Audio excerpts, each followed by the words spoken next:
Buenos días, espero se encuentren bien. Para mí es un gusto saludarlos, volvernos a encontrar en el aula virtual. Hoy vamos a tratar unos temas de interés para la cátedra Proyecto de Investigación 3 que cursan los estudiantes de pregrado en la carrera de Derecho que dicta el Instituto de Estudios Superiores de Investigación y Posgrado junto a la Universidad de Falcón. Vamos a ver temas vinculados al módulo número 2, al módulo número 2 de el presente seminario que se ve dentro de la cátedra de proyectos de investigación, y es el seminario de actas policiales y demás aspectos procesales en materia penal. Ustedes saben que este punto o este tema está íntimamente vinculado al derecho procesal penal, y en ese contexto nosotros miraremos algunos puntos atinentes al debido proceso, al derecho a la defensa, al tratamiento de la prueba, en fin, puntos álgidos, puntos medulares, puntos fundamentales en el contexto de un debido proceso formal y garantista.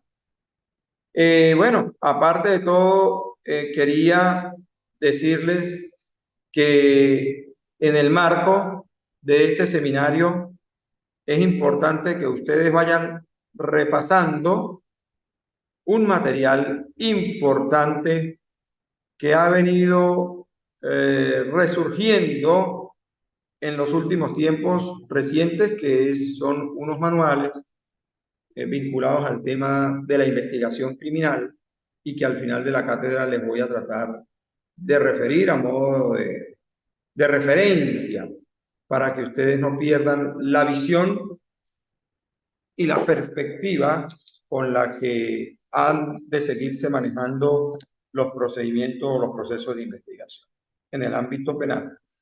Y lo que estamos viendo en el módulo de hoy, que tiene que ver con aspectos de procedencia y conducción del proceso penal, allí vamos a tratar en este encuentro de la mañana de hoy los modos de proceder para el inicio del proceso, el titular de la acción penal en los hechos punibles de acción pública, la dirección de la investigación y atribuciones del Ministerio Público, así como los principios y reglas de actuación policial en los procedimientos, y por último, la libertad probatoria y sus exigencias de licitud y legalidad en el proceso penal.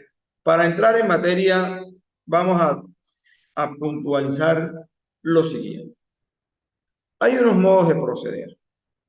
Para que un proceso se pueda iniciar, necesariamente tiene que darse una actuación previa a lo que se conoce como la fase preparatoria, es decir, una actuación anterior a la etapa de investigación. Y en este caso nos referimos referentemente a los modos de proceder, formas de iniciación del proceso. Una es la denuncia. La denuncia está normada en nuestro Código Orgánico Procesal Penal, artículo 267 y siguientes, y esa denuncia bien pudiera colocarla tanto la víctima directa como la víctima indirecta o cualquier persona, atendiendo la naturaleza del hecho punible, pudiese formularla, bien sea ante el órgano de la policía o ante el Ministerio Público.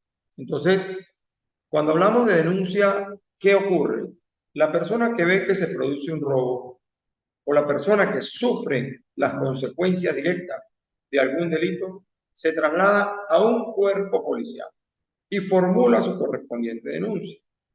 Debe identificarse, debe señalar, a fijar el relato de los hechos en las circunstancias de tiempo, lugar y modo, aportar elementos fundamentales para la descripción del sujeto activo del delito, si es que no lo conoce, y si lo conoce, suministrar todos sus datos.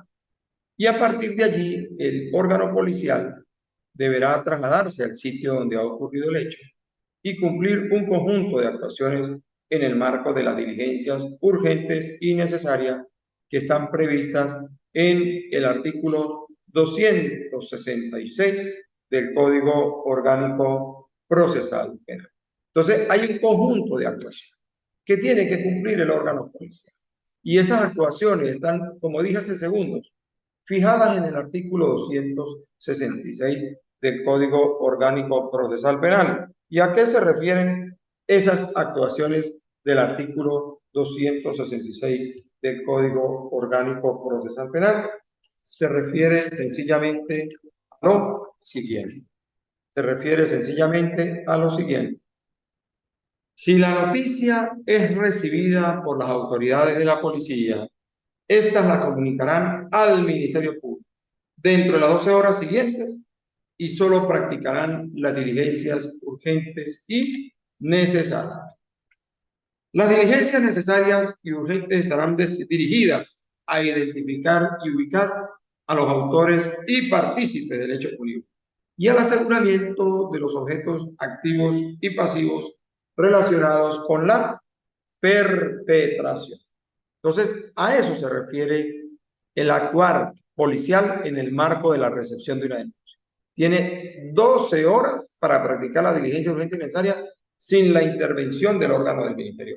Ya a partir de esas 12 horas es cuando ellos están en la obligación de advertir o de anunciar al Ministerio Público sobre la denuncia para que el fiscal ordene el inicio de la investigación. También tenemos que la víctima puede acudir directamente ante el Ministerio Público. No va a la policía, sino decide acudir directamente al fiscal de guardia y formula su correspondiente denuncia. Bueno, en estos casos, cuando la investigación o cuando la denuncia es recibida directamente por el órgano fiscal, por el Ministerio Público, ¿qué nos dice el artículo 265 del Código Orgánico Procesal Penal? El Ministerio Público, cuando de cualquier modo tenga conocimiento de la perpetración de un hecho punible de acción pública, dispondrá que se practiquen las diligencias tendientes a ¿qué? A investigar y hacer constar su comisión, con todas las circunstancias que puedan influir en su calificación y la responsabilidad penal de los autores y demás partícipes, así como el aseguramiento de los objetos activos y pasivos relacionados con la perpetración. Si yo como fiscal tengo conocimiento, yo debo inmediatamente ordenar que una comisión se traslade al sitio o uno mismo acompañar a la comisión como fiscal a los efectos de practicar las diligencias necesarias que permitan individualizar al sujeto activo del delito. Pero además, también ocurre que no hay denuncia. Ocurre que la forma de iniciar no es a través de la denuncia, que es lo que hemos explicado minutos atrás, sino que resulta que el Ministerio Público ha tenido conocimiento de manera directa con relación a los hechos. Igualito está en la obligación de hacer las indagaciones pertinentes con fundamento en el artículo 265 del Código Orgánico Procesal Penal, y si el conocimiento de la ocurrencia del hecho llega a oídos del órgano policial de manera directa, sin denuncia previa ni ante la policía ni ante el Ministerio Público, sino que resulta que la policía de manera directa ha tenido conocimiento de los hechos, bueno, ellos también están obligados a cumplir con las diligencias fijadas en el artículo 266 del Código Orgánico Procesal Penal, sin necesidad de la orden de inicio de investigación fiscal por un espacio limitado de 12 horas, un tiempo de 12 horas. Ya luego lo que hagan después de las 12 horas requiere orden de inicio del ministerio. De lo contrario, incurrirían en la comisión de un delito, porque ellos no pueden usurpar las funciones y atribuciones del ministerio. Está totalmente prohibido que el funcionario pueda actuar a espaldas de la fiscalía en estos tiempos, y menos aún con la vigencia del Código Orgánico Procesal Penal desde hace ya bastante tiempo. Bueno, nosotros tenemos una ley orgánica del Servicio de Policía de Investigación, el Cuerpo de Investigaciones Científicas, Penales y Criminalísticas y el Servicio Nacional de Medicina y Ciencias. Esa ley prevé ciertos aspectos importantes sobre el tema de la investigación, que más allá de estar anunciados en el Código Orgánico Procesal Penal, no hay que dejar pasar, no hay que perder de vista. Es importante que quien se dedique a la investigación penal, quien ejerza el derecho en el área procesal penal, esté bien en cuenta del conjunto de instrumentos legales que rigen en el ámbito de las investigaciones. Y tenemos esa ley orgánica del Servicio de Policía de Investigación, el Cuerpo de Investigaciones Científicas Penales y Criminalísticas y el Servicio Nacional de Medicina y Ciencias Forenses.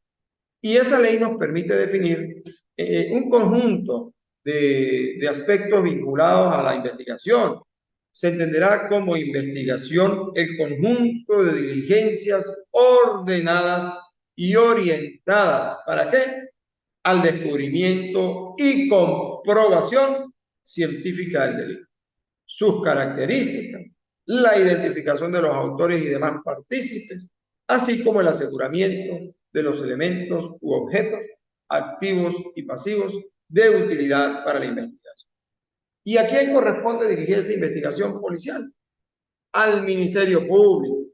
Allí está anunciado en ese artículo 34 de la referida ley que le estoy señalando. Corresponde al Ministerio Público dirigir y ordenar la investigación penal en aquellos casos en que la perpetración de delitos resulten de acción pública. Y es que en Venezuela eso está enunciado en la Constitución, en el Código Orgánico Procesal Penal y en la misma ley orgánica del Ministerio. Pero además debemos recordar que el artículo 113 del Código Orgánico Procesal Penal nos establece cuáles son los órganos de investigación penal.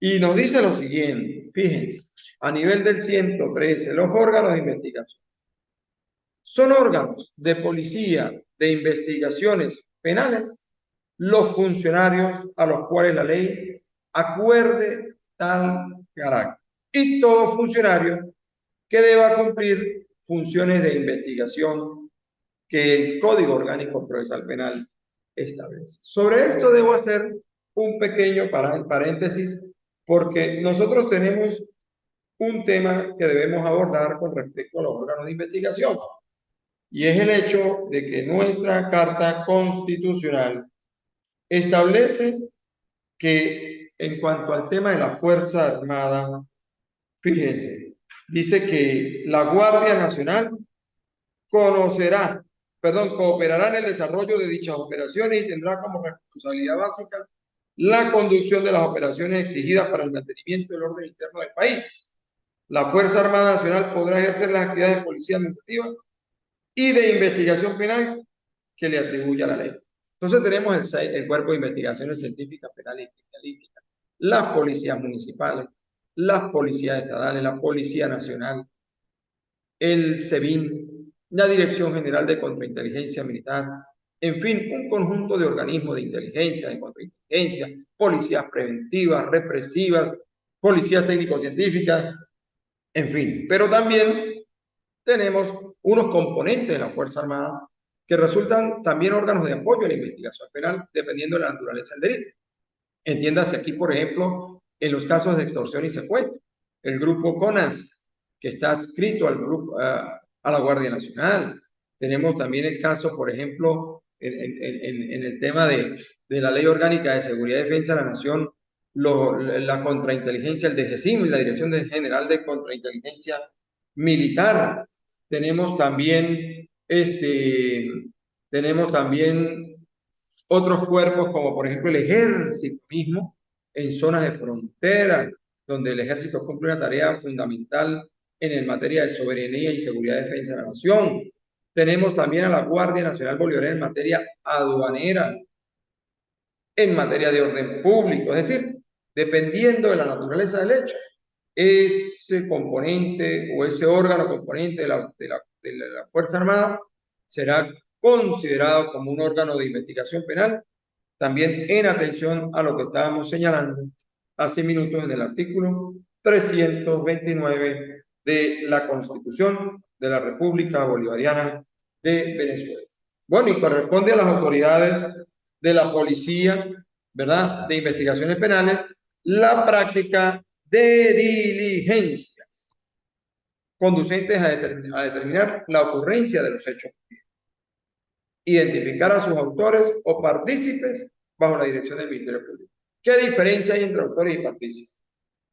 El autor es el determinador, el perpetrador, el cooperador inmediato. Hay una diversidad de modos de coautoría fijados en el 83 del Código Orgánico, del Código Penal, perdón, pero la complicidad, que es lo que se representa a través del partícipe, que puede ser una complicidad simple o una complicidad necesaria, dependiendo del tipo de complicidad, pues eso incidirá obviamente en el tema de la penalidad, pero tenemos esa complicidad a modo de partícipe en el artículo 84 en cualquiera de sus tres numerales del Código Penal. Tenemos también que hablar del deber de información. El deber de información. Los órganos de policía de investigaciones tienen el deber de informar en los plazos que se les hubiere fijado. Por ejemplo, fíjese, la misma ley dice que cuando el órgano policial tiene conocimiento de manera directa de un hecho punible, solo practicará las diligencias urgentes y necesarias en un periplo de 12 horas como tope. A partir del vencimiento de las 12 horas, ellos tienen la obligación de comunicarle al fiscal del Ministerio Público sobre lo que ha ocurrido a fin de que el fiscal a partir de allí comience a direccionar la investigación. Ese es un tiempo de ley. Sin embargo, también hay casos donde el mismo fiscal le establece al funcionario policial que es investigador un tiempo para que desarrolle la misma y le pone límites en el tiempo, le fijas determinadas y precisas actuaciones para que él las cumpla y él está obligado a informar sobre el resultado de tales actuaciones ordenadas mediante oficio o a través de la orden de inicio de investigación. Además, el artículo 115 del Código Orgánico Procesal Penal establece que que las informaciones que obtengan los órganos de policía acerca de la perpetración de hechos delictivos y de la identidad de sus autores y demás partícipes deben constar en un acta que deberá ser suscrita por el funcionario actuante para que sirvan ¿a quién? Al Ministerio Público a los fines de, en una eventual investigación, concluya con un escrito acusatorio y pueda el fiscal acreditar el actuar policial en el contexto de la acusación. Esos son los puntos que debemos nosotros considerar en el marco de las investigaciones penales. Artículo 113, artículo 114, artículo 115 y artículo 116 del Código Orgánico Procesal Penal. El artículo 266 ya lo vimos y les reitero, por favor, revísenlo. Lean el artículo 266 del Código Orgánico Procesal Penal. Es un artículo importantísimo. A veces los funcionarios se relajan y debo decirlo con suma responsabilidad. También los fiscales a veces dejan pasar ese tema del 266 del Código Orgánico, pero la verdad es que es bastante delicado. Fíjense lo que dice ese artículo 266 del Código Orgánico Procesal Penal. Dice investigación de la policía. Así dice, si la noticia es recibida por las autoridades de la policía, estas las comunicarán al Ministerio Público dentro de las 12 horas siguientes y solo practicarán las diligencias necesarias. Prestemos atención a ello.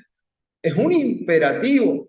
Estas la comunicarán, no es que podrán, no es que la comunicarán al Ministerio Público dentro de las 12 horas siguientes y solo practicarán las diligencias necesarias. Ahora, ¿cuál es el sentido y la esencia de esas diligencias urgentes y necesarias? Las diligencias necesarias y urgentes estarán dirigidas ¿a qué? A identificar y a ubicar a los autores y demás partícipes del hecho punible y al aseguramiento de los objetos activos y pasivos relacionados con ¿qué?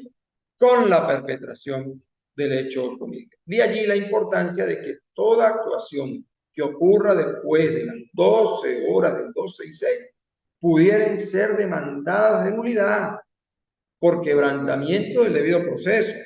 Y ese es un tema que tiene bastante trascendencia en el ámbito de la posibilidad de garantizar exactamente el contenido de lo que exige nuestra Constitución y nuestro mismo Código Orgánico Procesal Penal. Gracias. Seguimos avanzando. Miren, muchachos, yo sé que aquí hay gente de la Fiscalía, sé que hay personas que están estudiando y son funcionarios del Ministerio Público, del Poder Judicial. Yo sé que a lo mejor este tema es demasiado conocido para ustedes, pero es necesario recalcar algunos puntos porque la dinámica laboral de nosotros, yo fui fiscal 21 años, ejercí la función como fiscal del Ministerio Público durante 21 años y sé lo robótico que se convierte en nuestro y lo mecánico que nos convertimos nosotros y a veces pensamos que estamos en el camino correcto y resulta que no nos damos cuenta que esa dinámica mecánica del día a día nos permite a veces incurrir en determinadas violaciones hasta que alguien nos advierte. Fíjense, ¿a qué se debe lo que les voy a decir? En Venezuela el titular de la acción penal en nombre del Estado venezolano, ¿quién es? Es el Ministerio Público. ¿Y dónde encontramos eso fundamentado? En el artículo 285, numerales 3 y 4 de la Constitución de la República Bolivariana de Venezuela. Y otro fundamento es el 24 del mismo Código Orgánico Procesal Penal. Reafirma también el artículo 265 del mismo Código Orgánico Procesal Penal que el Ministerio Público es el director de la investigación porque es quien ordena la investigación conforme lo fija el mismo artículo 282 del Código Orgánico Procesal Penal y esa gama de facultades, de atribuciones que tiene el fiscal, más allá de tener unos deberes fijados en la ley orgánica del Ministerio Público, esas amplias atribuciones están perfectamente definidas en el artículo 111 del Código Orgánico Procesal Penal. ¿Y qué nos dice el artículo 24 del Código Orgánico? La acción penal deberá ser ejercida de oficio por el Ministerio Público, salvo que solo pueda ejercerse por la víctima o a su requerimiento. Esto amerita un análisis. La acción penal deberá ser ejercida de oficio por el Ministerio Público. ¿En qué caso? Hechos punibles de acción pública. Cualquier hecho punible donde sea una víctima, niña, niño o adolescente. Deberá hacerlo ¿quién? El Ministerio Público. Y dice, salvo que solo pueda ejercerse por la víctima o a su requerimiento. ¿Qué debemos entender por esto? Que hay casos de casos. Por ejemplo, en los delitos de acción privada, el ejercicio de la acción penal no corresponde al Ministerio Público, sino a la propia víctima. Y para eso el Código Orgánico de Proceso Penal o el Código Orgánico Procesal Penal prevé un mecanismo de acción y ese mecanismo de acción lo tenemos fijado en el artículo 391, exactamente 391 y siguientes, hasta el artículo 412, perdón, hasta el 409 del Código Orgánico Procesal. Delitos para este tipo de acciones, por ejemplo, la difamación, la injuria, el delito de daños materiales. Y yo les pregunto aquí, ustedes que son futuros abogados, les pregunto, si en un caso de difamación, que es un delito de acción penal, se produjere la difamación en perjuicio de un niño, de una niña o de un adolescente, ¿la acción penal sería de acción privada o de acción pública? Bueno, la respuesta es muy sencilla, de acción pública, porque el artículo 216 de la Ley Orgánica para la Protección del Niño, Niña y del Adolescente dice que cuando la víctima de un delito de acción privada sea un niño, niña, o en los casos, perdón, en los que sean víctimas niños, niños y adolescentes, todos los delitos serán de acción pública. Ahí está el fundamento, para que no nos confundamos. También tenemos otra modalidad cuando dice, salvo que solo pueda ejercerse por la víctima o a su requerimiento. Por la víctima ya sabemos en los delitos de acción privada, o a su requerimiento. ¿A su requerimiento quién? De la víctima. Hay delitos de acción pública que son enjuiciables por impulso de la parte agraviada cuando hay un interés directo o hay una lesión directa. Por ejemplo, si hay alguien que es víctima de estafa y esa víctima directa no quiere denunciar, otro no lo puede hacer por ella.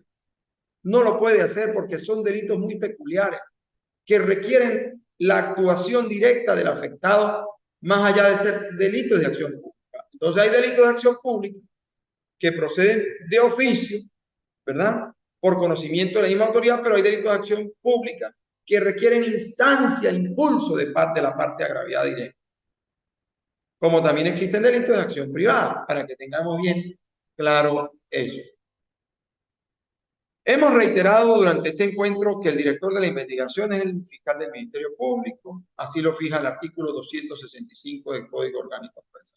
Pero además, en el marco de las atribuciones, el fiscal tiene dos que son fundamentales y que están enunciadas en el artículo 111, y son las atribuciones del órgano fiscal del Ministerio Público.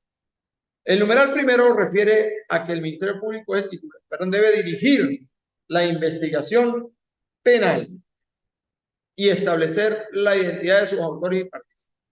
Y el numeral segundo, ordenar y supervisar las actuaciones de los órganos de policías de investigaciones en lo que se refiere a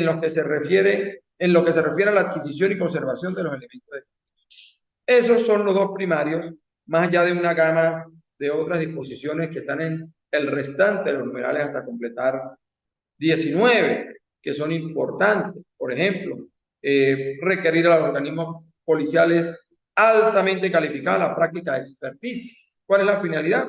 Para el esclarecimiento de los hechos objeto de la investigación, formular la acusación y ampliarla cuando considere útil, solicitar autorización del juez de control para prescindir del ejercicio de la acción penal en caso de principio de oportunidad, solicitar el sobreseimiento, imputar al autor o partícipe del hecho, proponer la recusación contra funcionarios del sistema de justicia, ejercer la acción civil como consecuencia del hecho penal cuando la víctima carece de recursos para intentarla, ejercer los recursos contra las decisiones que han dictado los órganos tribunalicios, en fin, solicitar y exigir cartas rogatorias a través de la Dirección de Asuntos Internacionales del Ministerio Público para requerir información sobre la investigación que adelanta a otro país. En fin, son muchos los puntos o las atribuciones que tiene el órgano, el fiscal del Ministerio. Bueno, hay unos principios para la actuación policial. Hay unos principios para la actuación policial.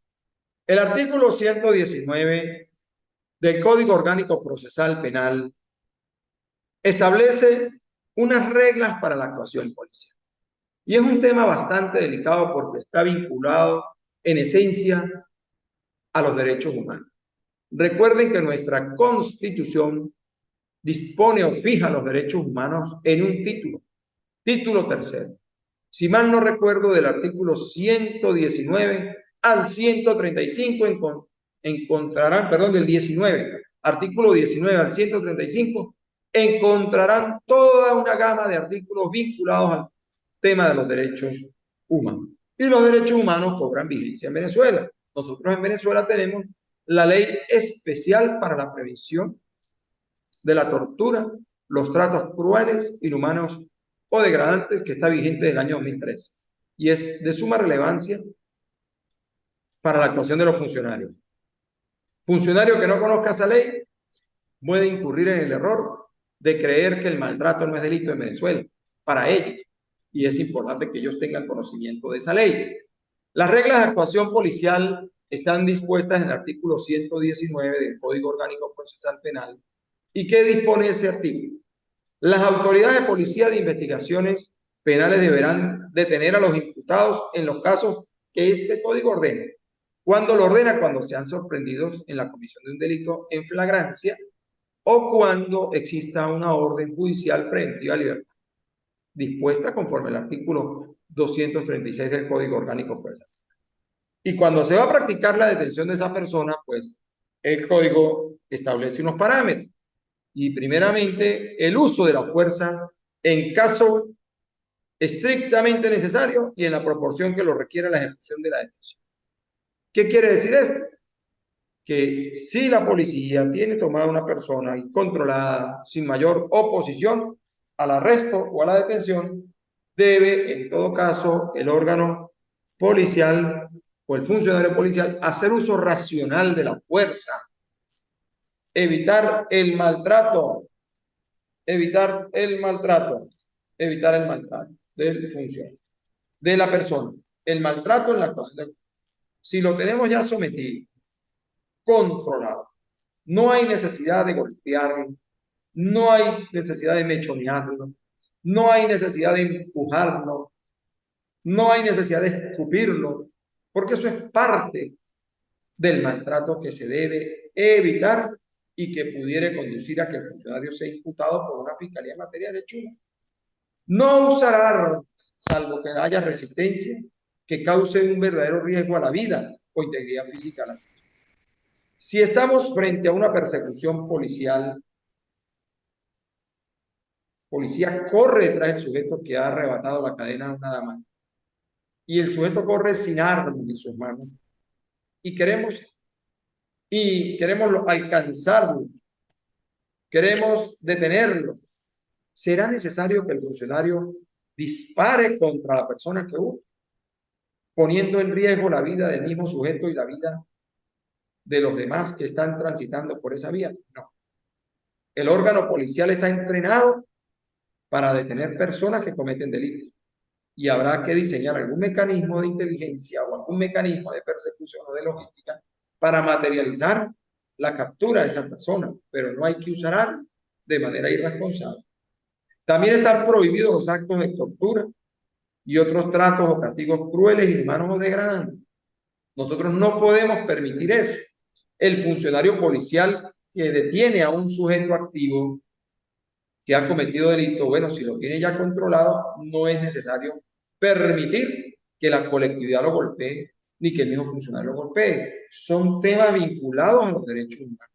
Recuerden que en estos tiempos el ciudadano común posee un teléfono celular y graba.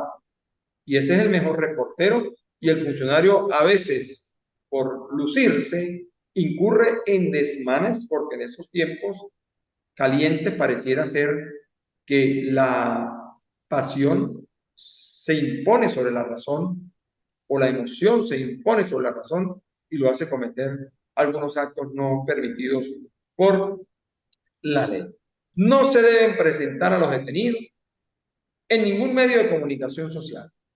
Eso está prohibido sin el expreso consentimiento de ellos, otorgado con su defensor. Esa es una regla que se viola constantemente. Todos los días nosotros vemos ruedas informativas en medios de comunicación con el detenido de espaldas exhibiéndolo sin saber que esa exhibición a veces permite destruir inclusive un acto de investigación como lo es un reconocimiento en fila de personas, cuando la persona tiene un tatuaje o una marca visible, o es presentado con la misma vestimenta que va a ser exhibido en el reconocimiento y la víctima lo reconoce no porque lo ha visto en el hecho, sino porque lo ha reconocido a través de la pantalla o de la nota de prensa que señala que fue capturado, y si la víctima tenía alguna laguna mental sobre el rostro, sobre las características, al verlo detenido inmediatamente lo va a identificar como la persona que fue. Esos son detalles que deben cuidarse.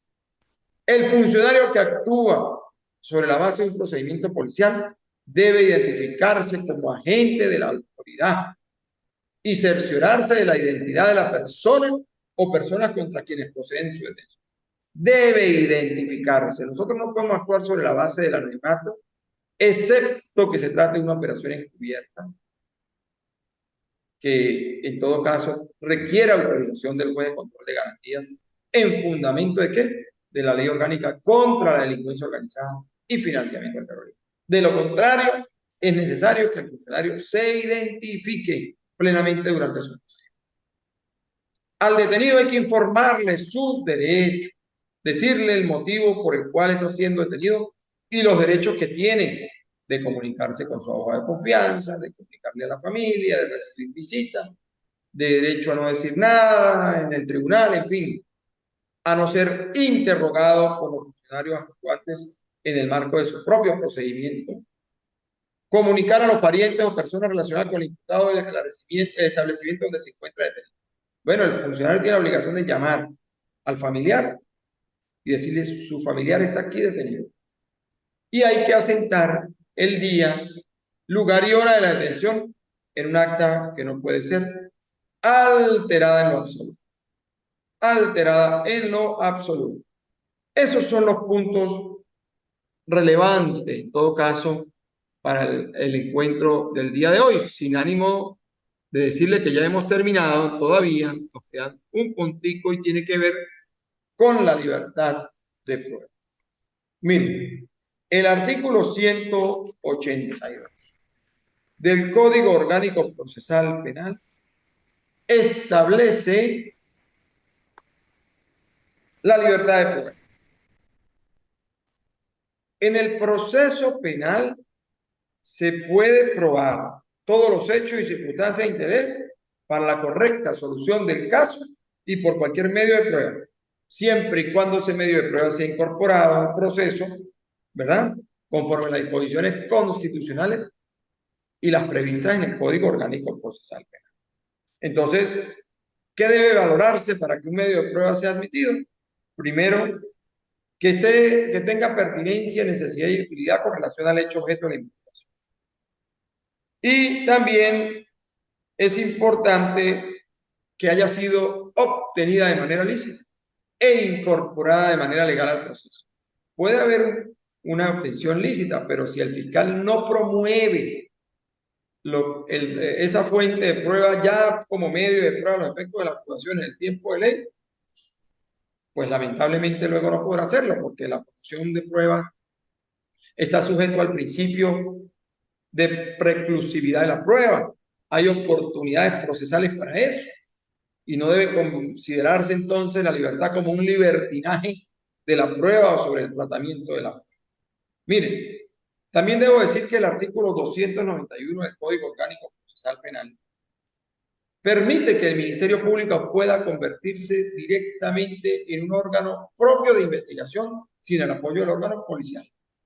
Y es así porque dice que el Ministerio Público puede exigir informaciones de cualquier particular o funcionario público, emplazándolo conforme las circunstancias del caso y practicar por sí o hacer practicar por funcionarios policiales cualquier clase de diligencia.